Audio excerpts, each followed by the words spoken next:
하나님 말씀 봅니다.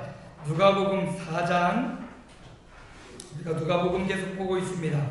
누가복음 4장 31절에서 37절까지 성경을 찾으시거나 앞에 화면을 참고하셔서 함께 합독해서 읽습니다. 갈릴리의 가버나움 동네에 내려오사 안식일에 가르치심에 그들이 그 가르치심에 놀라니 이는 그 말씀이 권위가 있음이라. 해당에 더러운 귀신 들린 사람이 있어 크게 소리질러 이르되 아 나사렛 예수여 우리가 당신과 무슨 상관 있나이까? 우리를 멸하러 왔나이까? 하는 당신이 누구인 줄 아노니 하나님의 거룩한 자니이다.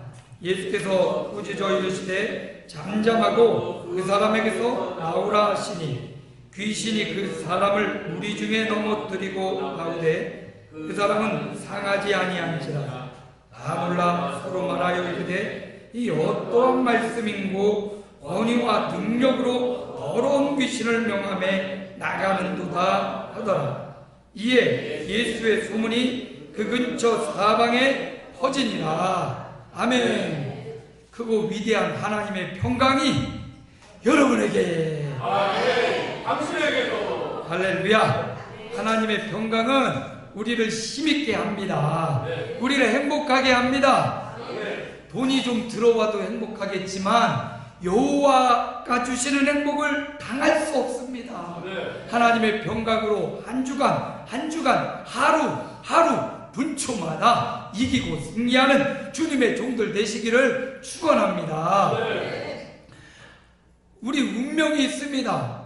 불신자의 운명은 예수를 믿지 않기 때문에 자기가 지은 죄값을 자기가 책임지고 결국은 죄값으로 죽어 심판받아 영원한 형벌, 이것이 죄인의 운명입니다. 그러나 예수 믿는 사람은 똑같이 죄인이지만 예수님이 나 대신 죄 형벌을 당하여 주셨습니다.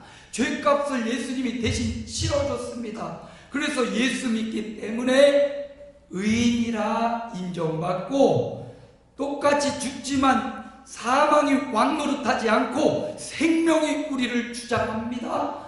더 나아가 심판에 이르지 아니합니다.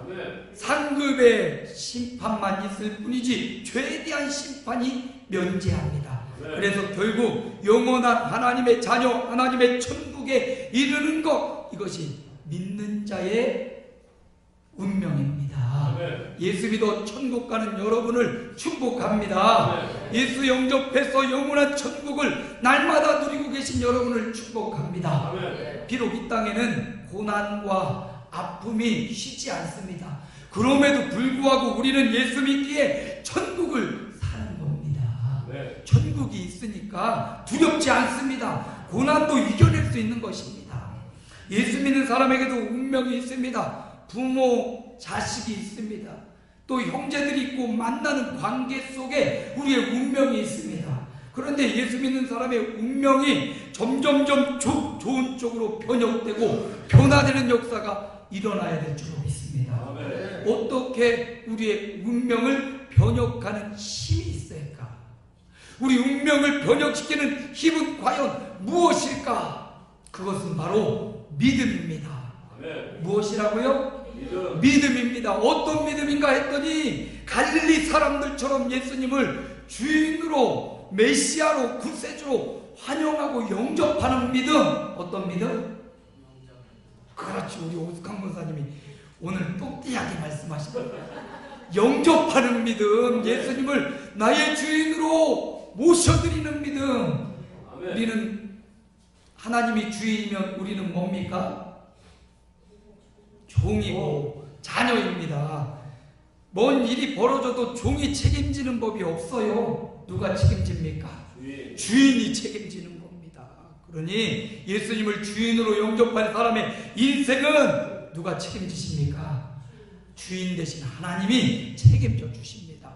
바로 이 예수님을 주인으로 모셔드리고 그분에게 생사화복이 달려있다 믿고 그분의 명령을 따르는 인생, 이 믿음이 우리의 운명을 변혁시키는 겁니다.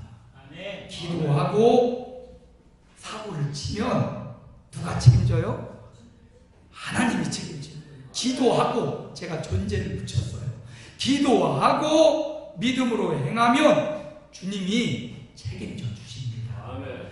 이 믿음, 주님을 인정하는 믿음이 운명을 변혁시키고, 사렙다 과부가 자기의 생명떡 그릇에 가루 한 줌 가지고 기름 약간 가지고 마지막 남은 그거 먹고 자식과 함께 죽으려고 했는데, 선지자 엘리야가 그건 나 먼저 가져와라, 내게로 먼저 가져와라.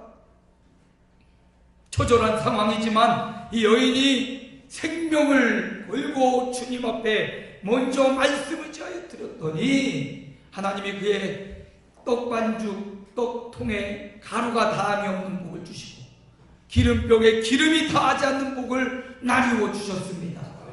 먹고 죽을 운명이었습니다.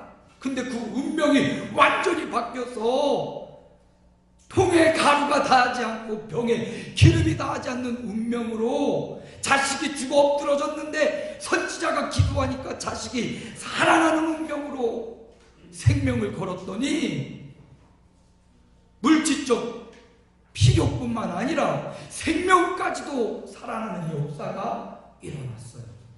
생명을 바치는 믿음, 그 믿음이 예수 믿는 저와 여러분의 운명도 축복의 운명 변화시킬 줄로 믿습니다. 네. 세 번째,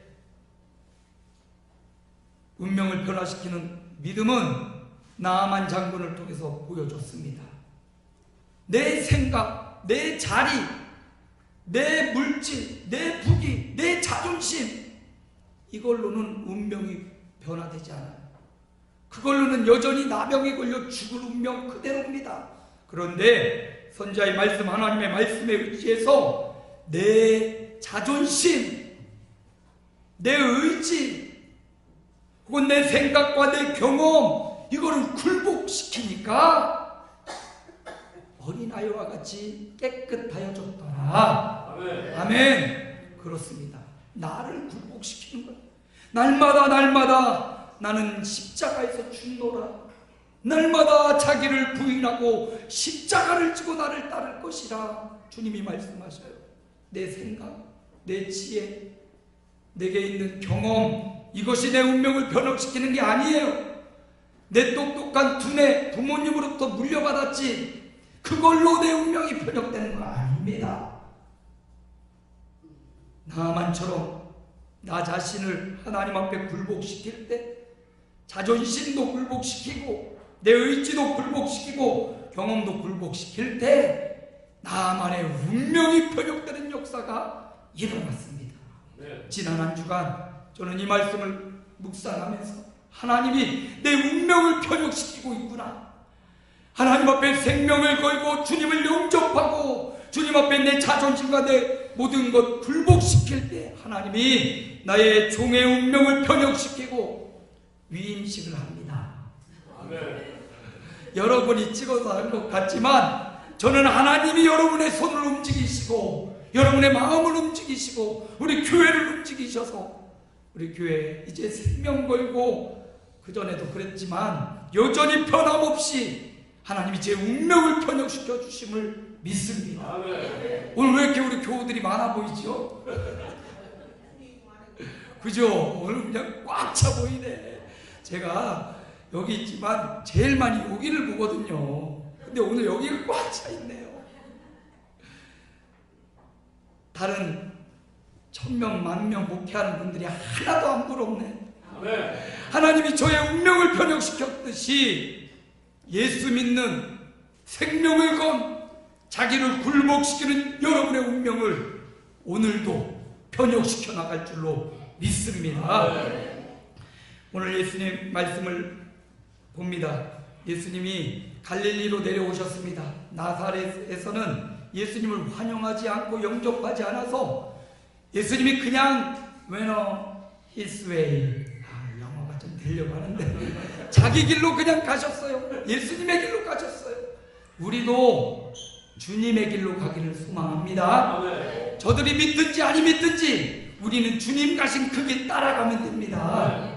네. 예수님이 갈릴리로 가시니까 갈릴리엔 또 수많은 사람들이 나왔습니다. 예수님의 설교를 듣고 예수님의 치료를 받았습니다. 사람들이 훌륭한 예수님의 말씀에 놀라고, 이 말씀이 어디로부터 왔는가, 이 능력이 어디로부터 왔는가, 그렇게 말씀을 전하는데 회당 안에 귀신 들린 사람이 들어온 겁니다.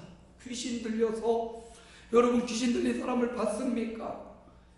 아주 제정신이 아니에요.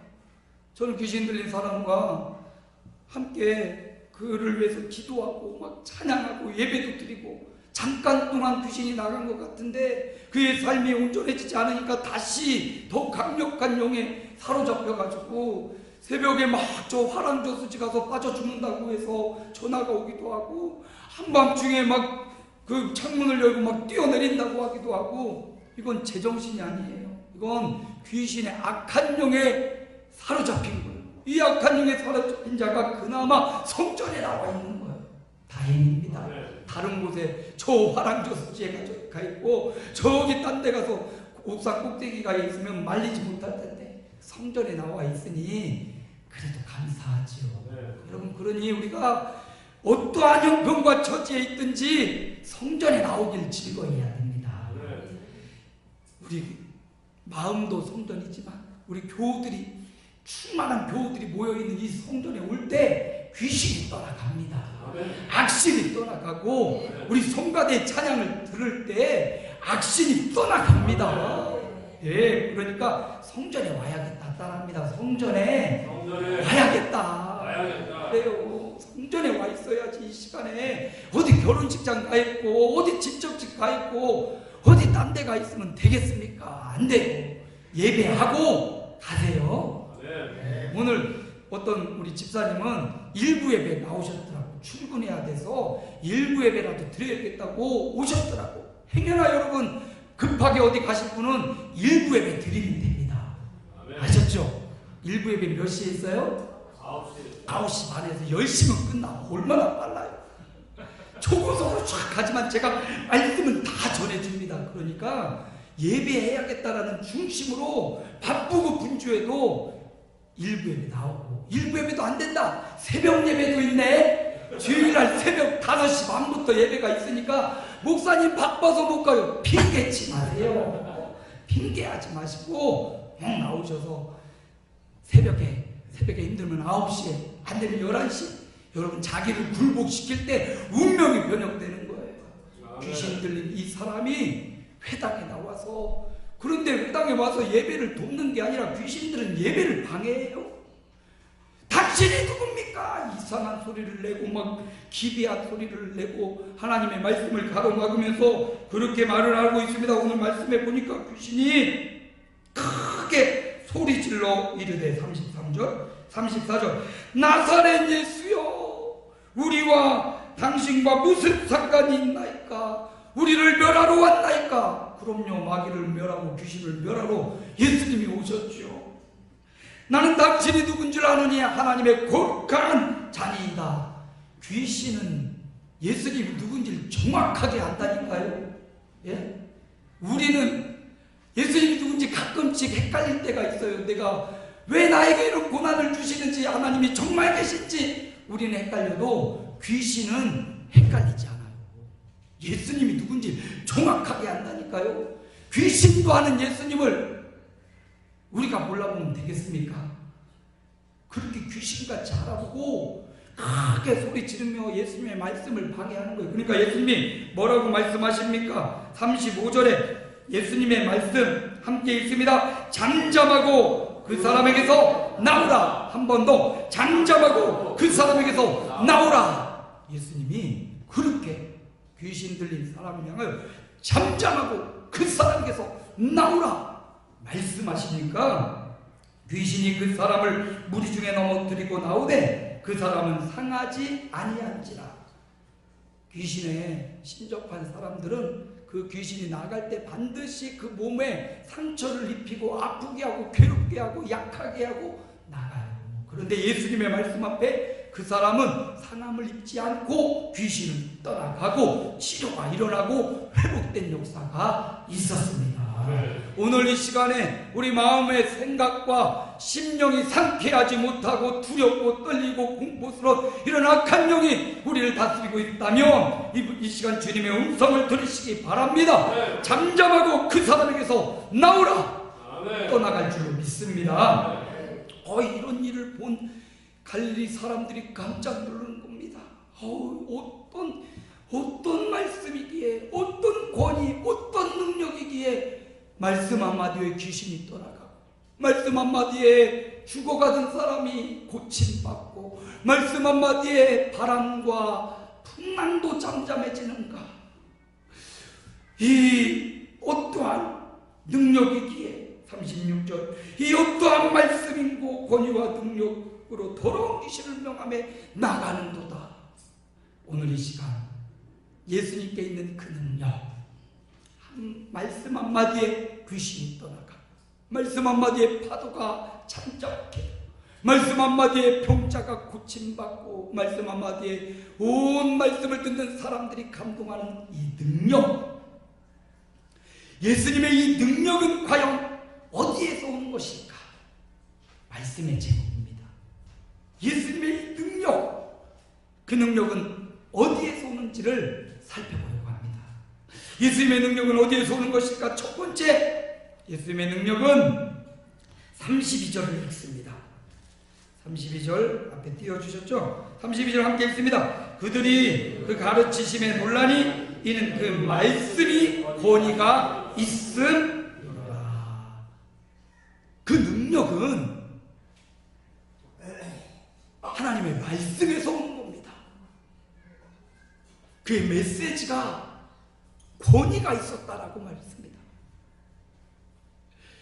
예수님의 말씀, 그 말씀이 능력입니다. 오늘 이 시간 하나님께 위임받은 저가 이 시간 하나님의 말씀을 선포하는데 바로 그 말씀이 능력입니다.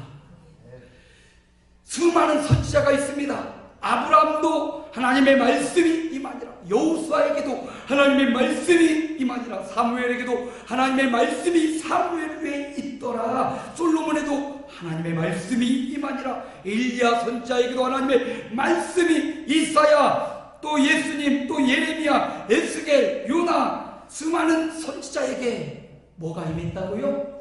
하나님의 말씀이 임하니라. 이 말씀으로 그들이 힘있게 사역하고 고치고 회복시켰던 거예요. 여러분, 말씀이 능력입니다. 하나님의 말씀에서 능력이 오는 거예요. 그런데 하나님의 말씀은 살아있고 뭐했고?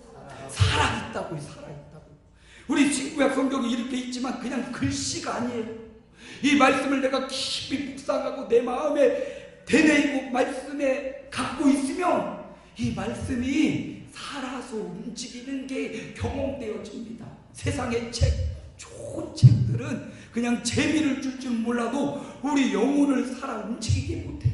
근데 하나님의 말씀은 계속 읽고 묵상하고 그 말씀을 많이 마음에 새길 때 이 말씀이 살아서 내 가운데 역사가 일어나고 그 말씀이 우리 가정을 막 변화시켜가고 말씀이 내 직장의 현장과 내 사업장의 현장에 살아서 막 움직이는 게 보여진다니까요. 네.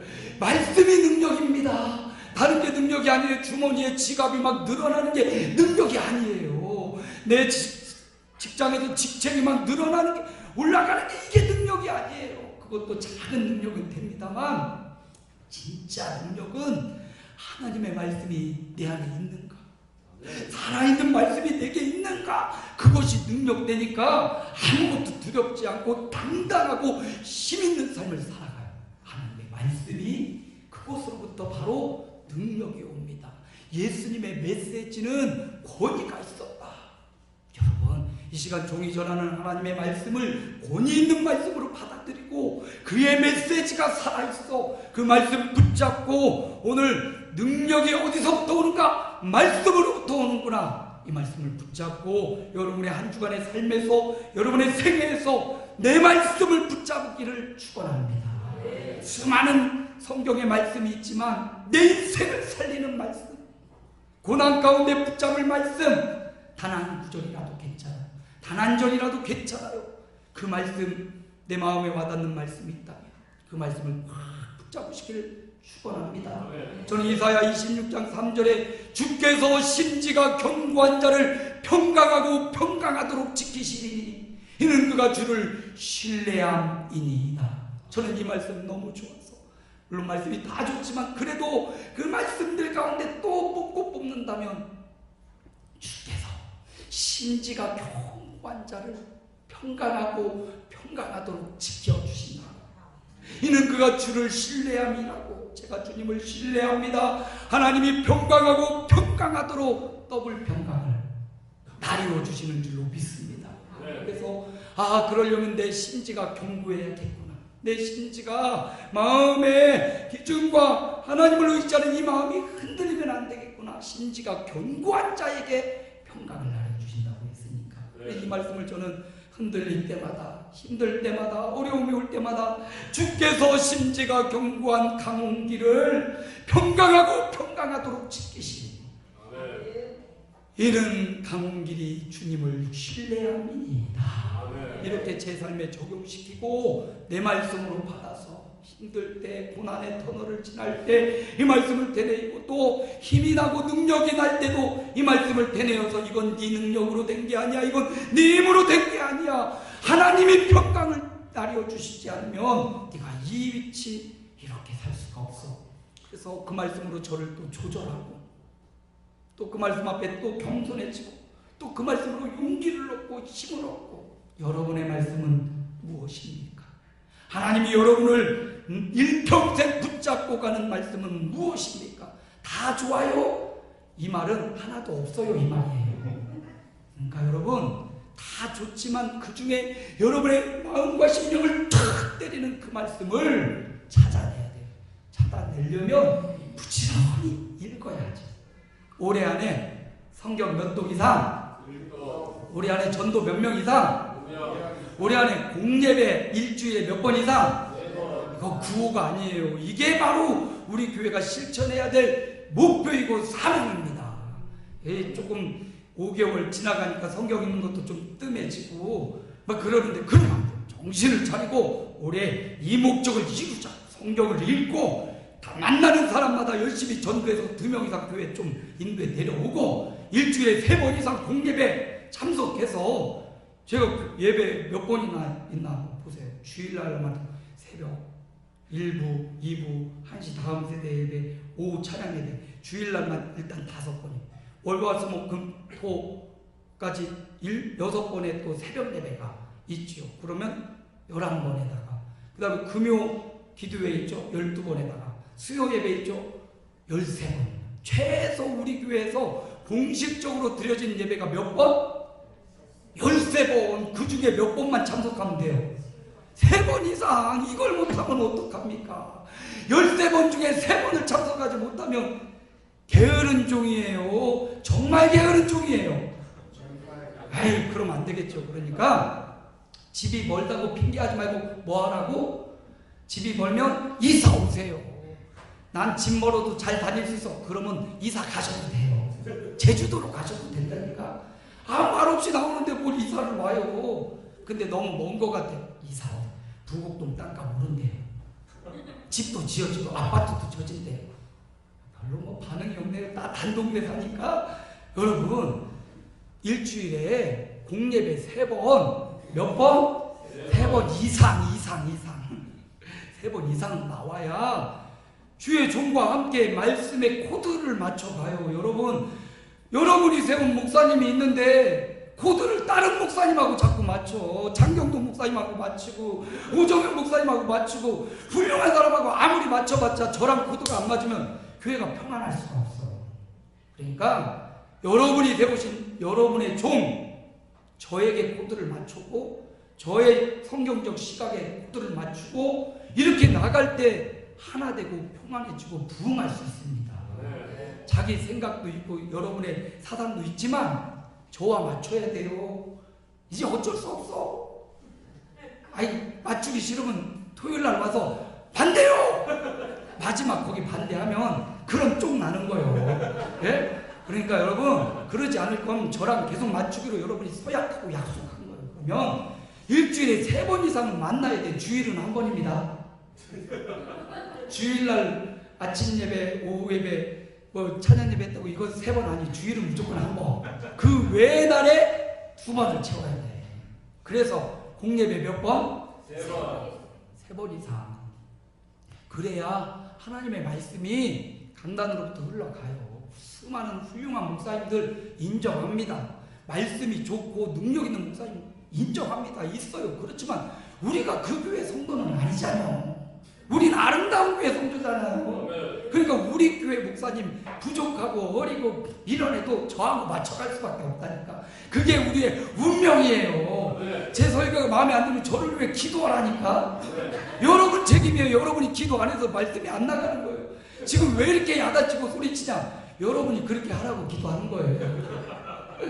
그러니까 여러분 말씀에서 능력이 나옵니다. 다른 데서 능력 안 나와요. 말씀에서 우리 인생의 능력이 나오니까 내 말씀을 찾으세요. 꾸준히 성경을 읽으면서 내 말씀을 찾고 내게 주신 말씀 너무 많지만 많으면 많은 대로 여러분이 무기를 많이 갖고 있을수록 적군에게 이길 확률이 높아요. 그러니까 내 말씀을 적어도 10개 정도 총알을 준비하고 있으면 어떤 곳에서 마귀가 와도 탁 예수님이 마귀가 시험이 올 때 똑같은 말씀으로 하지 않고 신명기 말씀을 탁탁탁탁 가져와서 여기저기로 탁탁 방어하니까 마귀가 떠나갔잖아요. 그러니까 내 말씀이 많을수록 좋다, 많이 좋다. 그렇죠, 많이 좋은 거예요. 그래서 말씀을 잘 모르겠다 하면 좋아하는 말씀을 갖다 놓고 계속 암송하고 아침에도 그 말씀, 점심에도 그 말씀, 저녁에도 그 말씀을 되뇌이세요. 그러면 그게 진짜 내 말씀이 돼서 그 말씀이 내 삶에 이루어지고 그 말씀이 나를 이끌어가고 그 말씀이 살아서 막 움직여서 내 몸과 마음과 영혼과 관절과 골수를 찔러서 막 회복하고 치료하는 것이 느껴집니다. 경험되어지는 거예요. 그래서 능력은 어디서 나온다? 말씀에서 나온다. 두 번째는요.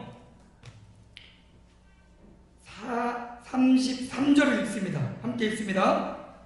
회당에 거는 귀신 들린 사람이 있어 크게 소리 질러 이르되.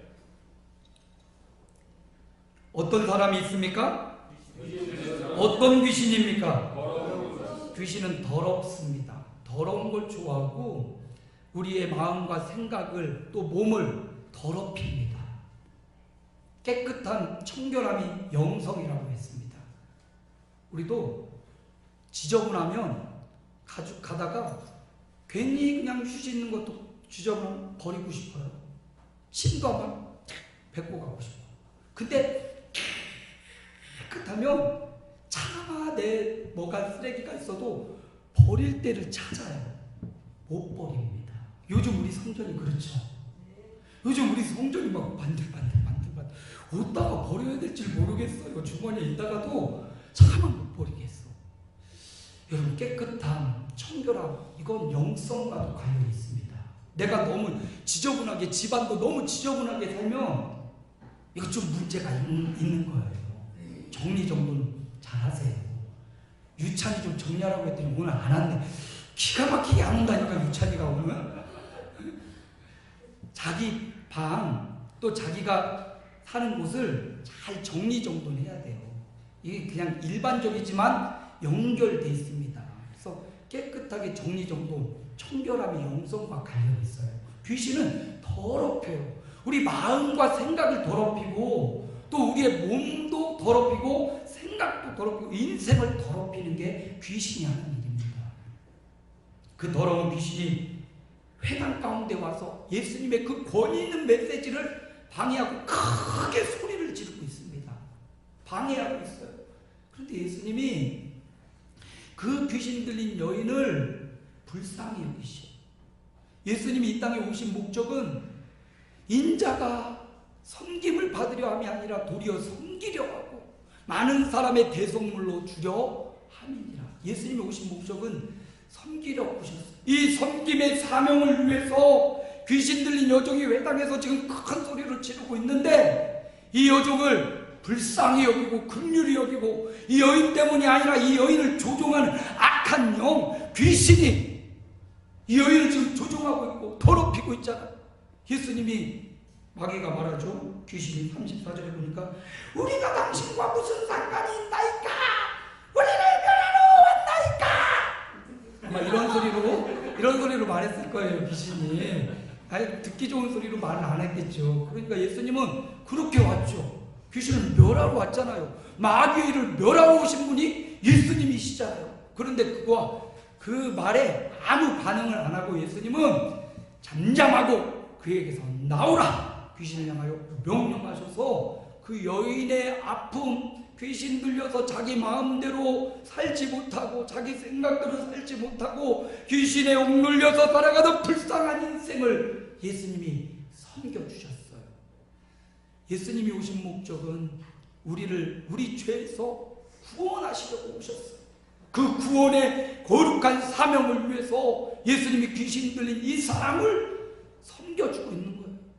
병든 사람들, 아픈 사람들을, 주님 앞에 나온 그 모든 사람들을 물리치지 않고 그들을 섬겨주시면서 예수 이름으로 기도해서 병을 고쳐주시고, 기도해서 낫게 하시고, 기도해서 살려주시는 것, 능력이 어디서 나오는가? 사명과 섬김에서 나오는 거였습니다. 어디서 나와요? 사명과 섬김. 이 땅에 오신 예수님의 그 우리를 구원하려는 그 사명, 그리고 그 영혼을 불쌍히 여기고 그 영혼을 진심으로 위하는 섬김, 이 사명과 섬김의 마음이 있으니까 그 안에서 능력이 나가고 귀신이 떠나가고 고쳐지고 회복되었던 거예요. 여러분, 일반적으로도 우리 마음에 간절한 소원을 갖고 있으면 그 소원이 이루어지더라고요. 그런데 우리가 예수님이 주신 거룩한 하나님의 뜻을 따르는 사명과 섬김으로 사람들을 대우하고 그 사람들을 향하여 기도한다면 무엇이 나가겠습니까?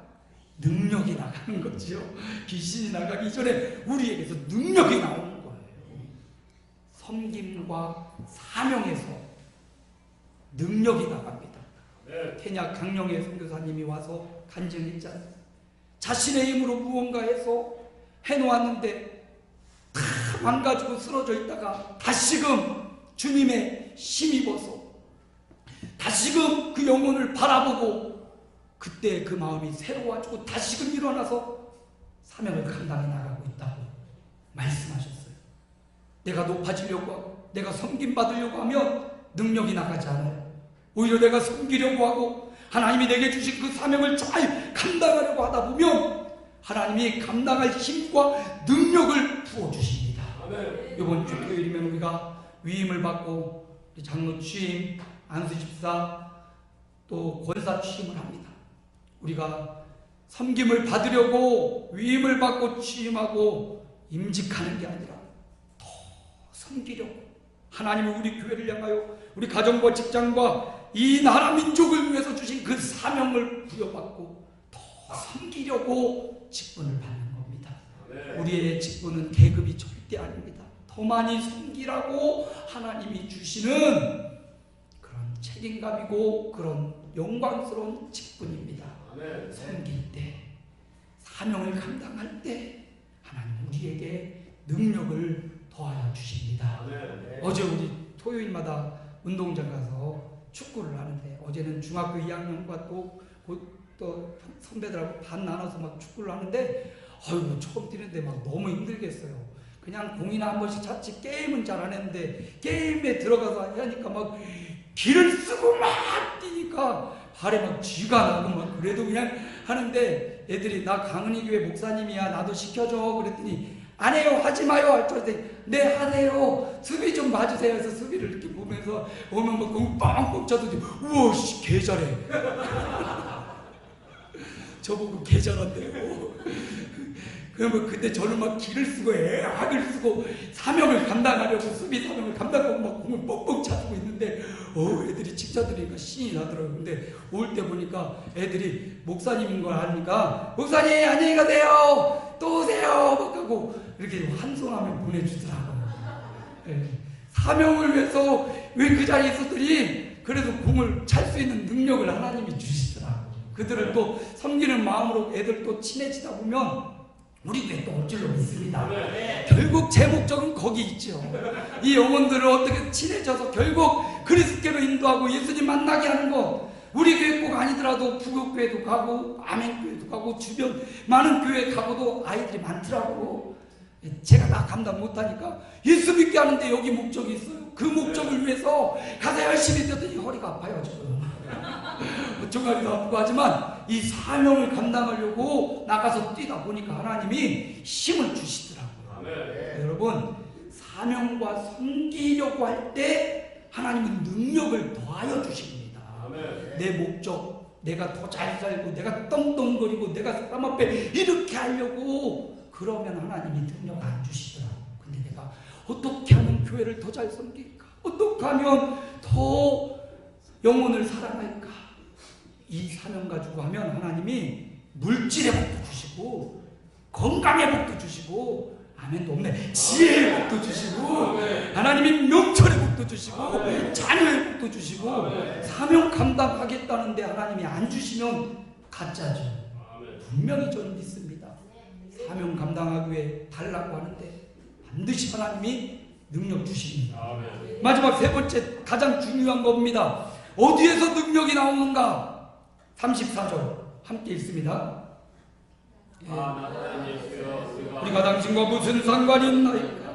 우리를 멸하러 왔나이까? 나는 당신이 누구인 줄 아노니 하나님의 거룩한 자니이다. 하나님의 거룩한 자니이다. 네.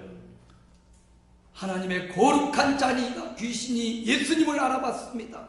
예수님은 어떤 사람인가? 어떤 분인가? 하나님의 거룩한 분이셨습니다. The Holy One of God. 자, 세자매가 다시 한번 뭐라고요? 어려운 거.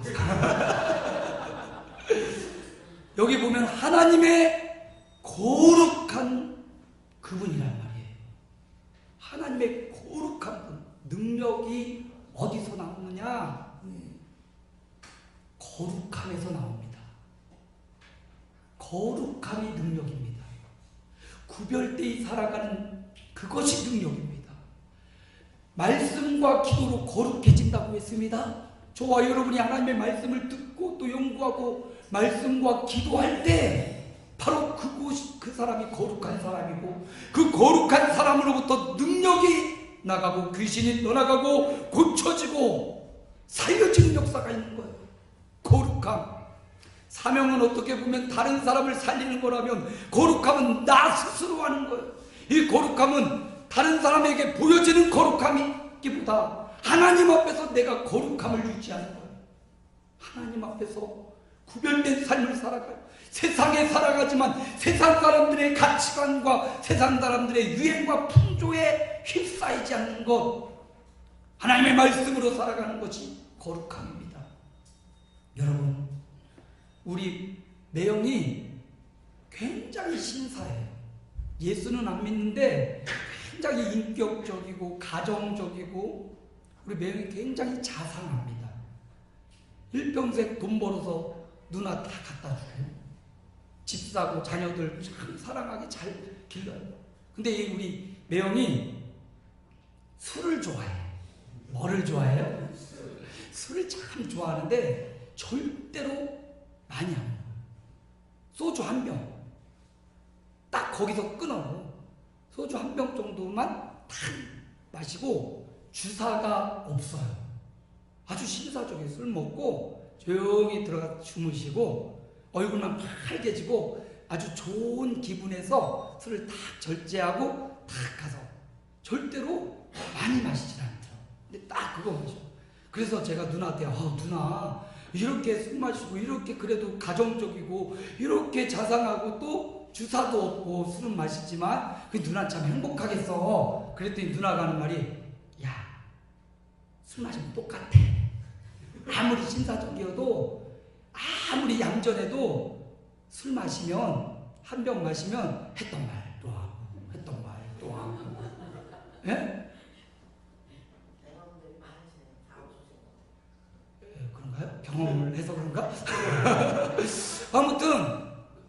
마시면 주사가 없다고 하지만 본인이 생각에는 없지, 아내 된 자기 입장에서는 그것 자체, 냄새 나는 것 자체, 그리고 주절주절거리는 것 자체가 주사고 그것 자체가 싫대요.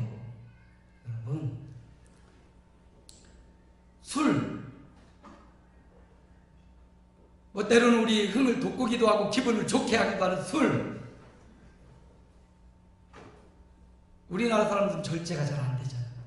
또 아무리 절제를 해도 우리 매형, 우리 누님이 하는 말 아무리 신사적인 것 같아도 안 좋더라, 본이 안 되더라, 그럽니다.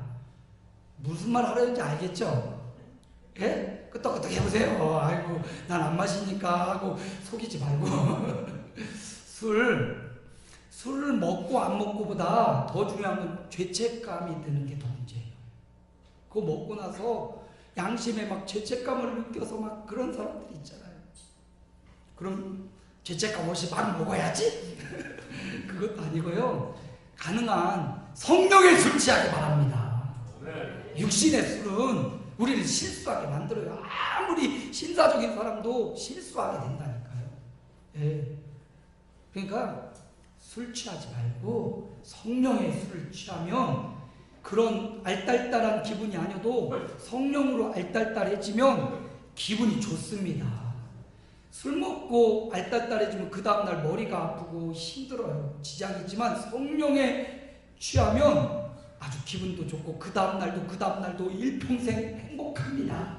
그러니까 거룩함을 유지하기 위해서 술, 담배, 나쁜 행실 끊어야 됩니다. 예. 뭐 딱 기준이 뭐냐? 저는 명확하게 말 못하겠어요. 성경은 술 취하지 말라 말씀하시고 독주를 멀리하라 말씀하셨어요. 예수님이 마신 포도주는 이스라엘의 음료입니다. 물이에요. 그러니까 그거에 취하지 마시고 거룩함이 능력이라고 했어요. 하나님 앞에서 내가 어떻게 거룩할 수 있냐? 말씀과 기도가 우리를 거룩하게 하는 것입니다. 예수님은 거룩했기 때문에 그의 주변에 귀신이 떠나가고 벌벌벌 떨고 바람과 파도도 잠잠게 되었습니다. 거룩함이 능력이 나옵니다. 세 가지입니다. 말씀에서 능력이 나왔습니다. 사명과 섬김에서 능력이 나왔습니다. 거룩함에서 능력이 나왔습니다. 오늘 한 주간 이번 우리의 생애가 이렇게 말씀으로 또 사명으로 거룩함으로 여러분을 통해 능력이 나가는 삶의 현장 되기를 축원합니다. 살아계신 아버지 하나님 감사합니다. 말씀이 능력입니다. 사명이 능력이고 거룩함이 능력입니다. 한 주간 주님의 능력을 행하는 종들 되게 하옵소서. 예수님 이름으로 기도하옵나이다. 아멘.